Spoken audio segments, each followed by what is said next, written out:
స్థానిక శాసనసభ్యులు, వారికి ఉత్తరరత్నము కూడా అయినటువంటి ఆంగ్యులు మండలి బుద్ధప్రసాద్ గారికి ఈ సభలు చేయడం, ఒక కుమారుడు పివి నరసింహారావు గారు ప్రధానమంత్రిగా ఉండగా మంత్రిగా ప్రమాణ స్వీకారం చేయడానికి ఆహ్వానిస్తూ నీకు ఏ సాంఘిక సంక్షేమ శాఖ కావాలి అని అడిగారు.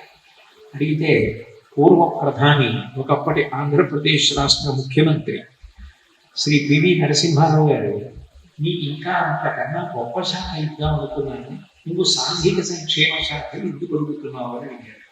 అడిగితే ఆ శాఖ అయితే సామాన్యులైన ప్రజలకి ఎక్కువ సేవ చేయడానికి అవకాశం కల్పించే శాఖ, అట్లా సేవ చేసి ధరించడం కోసం నేను ఆ శాఖ అడుగుతున్నాను అన్నారు.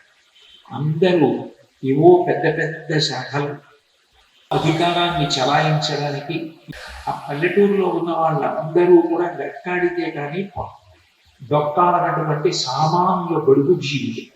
వాళ్ళు ఒక్కొక్కళ్ళు ఒక్కొక్క పూలదండ పట్టుకుని ఆయన మెడలో వేసి తమ అర్జీలు సమర్పించుకోవడానికి వచ్చారు. వారందరికీ ఉన్న విజ్ఞాపన ఏంటంటే, కటిక పేదవారు కాబట్టి ఇళ్ల స్థలాలు ఇవ్వమని మంత్రి గారిని అడగాలి అని.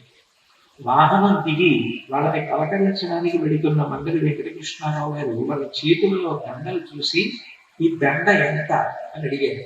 ఈ దండ 3 రూపాయలు అన్నారు. ఆ రోజుల్లో 3 రూపాయలు అండి అన్నారు.